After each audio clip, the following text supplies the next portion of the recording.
And let's see, where is the other?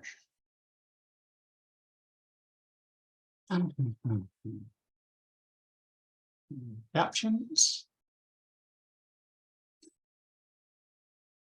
Show captions. Okay.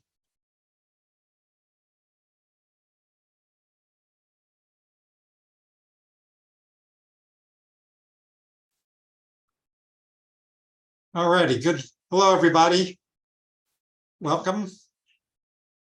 So before we get started, I just want to tell you, you just got to bear with me. I think those of you who have been on the calls in the past know I've been suffering from long COVID for probably a year now, and have been having all kinds of related issues with that. So just bear with me here. So let's talk a little bit about the agenda today. First of all, thanks to our sponsors. Actually, we need to refresh our sponsors, but Care First Health Plan, Valley of the Sun United Way, Satellite Broadcasting and Communications Association, Kajit Triad Wireless, and Karen Ziegler Consulting Services. And we do miss Karen. She's had all kinds of health and family issues, so she has not been around much, and we do miss her. And hopefully she'll be back. And do we have any new people joining us today? Chris, you've been here before, but you want to introduce yourself since people probably don't know who you are. I'm sure. Hello, everyone. It's Chris Johnson, recently retired from the University of Arizona, where I was the director. Well, the last thing I was the director of the Arizona. What were we? Shoot, forgot the name of the program I taught in. For 11 years. I was Arizona, it was a technology program. It had some other fancier title than that. And before that, I was involved in getting the Integrated Learning Center off the ground. And before that, working with the College of Humanities for a number of years. Yeah. So as I was commenting earlier, Chris was an early pioneer and adopter of technology in education before most people knew what the hell that was. So he's been around for a long time. Okay, and do we have anybody else new joining us today? If not, let's move on. So I don't believe Sandeep is here. Nicole, I know you're online. You want to kind of give us an update, please? Sure. Good afternoon, everybody. You know, it's pretty hot in Phoenix here. I have my fan going. Are you able to hear me okay? Yep. Okay. So Nicole, just introduce yourself. I know most people know who you are, but. Sure. Yep. Good afternoon. I'm Nicole Umayam. I'm the Federal Program Officer with NTIA, and I support the bipartisan infrastructure law projects on broadband and digital equity here in Arizona. I live in Phoenix. I really am passionate about this important responsibility to bring high-speed, affordable broadband to every single household in Arizona. It's been an interesting journey so far. I do get to support, in my role, I support the Broadband Office in administering these project funds for both BEAD, the Broadband Equity Access and Deployment Program, and the Digital Equity Act. And I support a number of other NTIA broadband projects in the state as well. I wanted to just give an update to this group on a little bit on some federal news and on the Broadband Office. And Nicole, just FYI, Cindy is also on the call and she's going to be next. Excellent. Maybe I'll switch my points around so I can hand off to Cindy. But this group may have seen the FCC released a federal funding map that shows different layers for different broadband project areas, including capital project funds. So I think I'll go ahead and drop that link in the chat when we're done with the updates, but that's a fantastic resource for those of you who are looking at what's coming down the line for your areas, or you know, you're interested in some of the funner map projects and topics that we've had.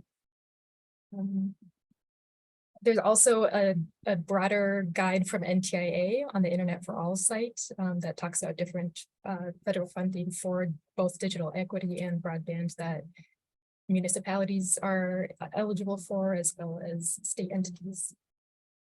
I'll go ahead and share that next. I did want to remark on the broadband office. They've actually been working in pretty close step with the governor's office on a lot of their stakeholder engagements. So that includes the tribal consultation that was held last Friday in partnership with the Intertribal Council of Arizona, with the governor's office and tribal relations. So that was a pretty strong partnership, and they'll continue to engage with different municipalities, counties, and other stakeholders with the governor's office. So that's a great thing to see. And then finally, I'll kind of cue this up for Cindy. The state is rolling out some of their in-person and virtual meetings for stakeholder engagement. So I'll go ahead and put Cindy on the spot here to talk about some of those, because we've got a couple coming up in just 2 weeks. Okay. Yes. Hello, everyone. Go ahead. Go ahead. Well, I was just going to say, Nicole, anything else or any questions for Nicole before we turn it over to Cindy? Okay, going once, going twice. So Cindy, you're up. And again, would you introduce yourself, please? Absolutely. I'm Cindy Hogan. I work with the Arizona Commerce Authority Broadband Office and the Arizona Digital Equity Program Manager, managing the Digital Equity Act and the development of the Digital Equity Plan for the state of Arizona. And let's see. So we have been meeting and planning and developing a listening tour throughout the state of Arizona. There's a lot of really key outreach that needs to happen as part of both the BEAD program and the Digital Equity Act programs. And so we are scheduling some listening sessions. The first one is happening in Flagstaff in June, on June 5th. We did converse with the Digital Equity Institute is actually the contractor doing the digital equity plan for the state. They were instrumental in pulling these outreach activities together, sponsored by the ACA, and they're actually collecting data as part of these community events. So they have limited space in the halls and the rooms that they're getting for these events. So we can't say they're open to all. If people have an interest in attending, they can contact myself. I'll put my email in the chat. And because they're very kind of, because they're data collection, there's kind of a set of organizations and individuals that they're looking to speak with. So they don't want to have the invitations be kind of overwhelmed. So we were asked to make that clear. And what just for information, there'll be 2 sessions each day, I believe. One of them will be for community members so that we can get lived experience of barriers that individuals are experiencing. And then the other group will be community organizations that are working with the populations that we're trying to address in the Digital Equity Act as and underserved populations. So it's kind of it's community listening, but it's also data collection, and there's kind of a prescribed way to do that, best practice. So that's just to explain how that's going. We're also holding monthly stakeholder table conversations virtually. I believe Steve has the invitations for that and emailed them to this list. I will put my email in the chat so that if you are interested in attending those, they're every 3rd Tuesday, I believe, from 3 to 4. And we're going to have topics that we discuss each month. And we're going to put our heads together this week and kind of look at a way to get those topics established and out to you all.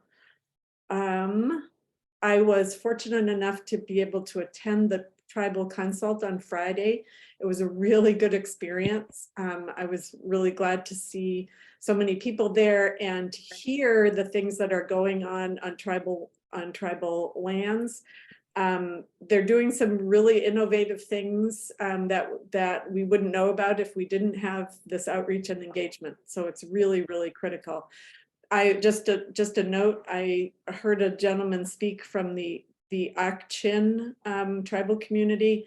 They have their own tribal refurbishing effort going on where they're taking in older, equipment that's aged out, and they're refurbishing it and selling it back to tribal members for $50 ready to go. So it's really exciting to hear how communities are addressing their own needs and to get ideas and to kind of spread that enthusiasm around to make us all know that we can all be part of this thing and make a real difference in Arizona.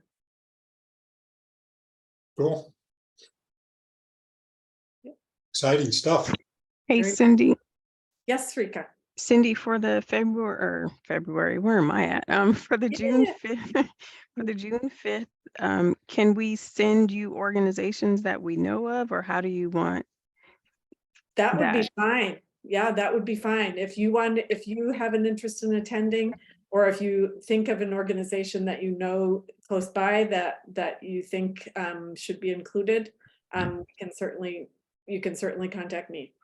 Yeah, because I'll be up there doing a STEM event with their community center that services the South Flagstaff community. So I can definitely let them know. No kidding. Great. Excellent. Okay, any questions for Cindy? Okay, Mala, did you have something? I looked like you were. Okay. Yes. I'm sorry. No, go ahead, Mala. No, I just said that I was just going to add that, yes, the tribal consult, although I couldn't attend it, I know there is a lot going on. You've been trying to get a meeting together where we would talk about the tribal updates. Let's plan on doing that maybe another week from now, not the coming Monday, but the week after that. If you'd like, then we can put some updates together, both from Cindy and from others who were on that call. And that would help us stay on top of what is happening in the tribal world. Yeah, good, Mala. Probably not that following week. I've got Craig Scuttle's scheduled for that following week, of course, next week. And actually, you reminded me that we are not meeting next week, obviously, because of the holiday. Yes, okay. Yes. Okay. But let's talk some more, and I'll talk with Cindy and Nicole about how we can best do that. I mean, it's not going to be the big roundtable they just did, but we can get a better view of what's going on. Okay. Yep. So before we move on the agenda, I just want to remind you, if you haven't seen the notice, that the agenda for today, instead of a presentation, every once in a while, we kind of do a roundtable sharing. And I know most of you kind of know each other at this point, but we do have some new folks and so forth. And so it's an opportunity for people to just tell people who they are, what they do, and if they're looking for relationships, partnerships, or whatever, that's an opportunity to do that. So we're going to, in just a little while, I'm going to open that up, and I'm not looking for a big dog and pony show or anything else. And so you'll get a chance to either volunteer, or I'll volunteer you to share some information. So just giving you a heads up. Okay, moving on. I don't believe Erin's on the call today. Erin Carr Jordan. I'm going to have to reach out to her about participating in these meetings. So moving on, Erin, can you give us a little update on what's happening with the Medicaid and ACP campaigns? And I know you've been doing a lot of work related to that, and I believe you have a workshop coming up for the librarians.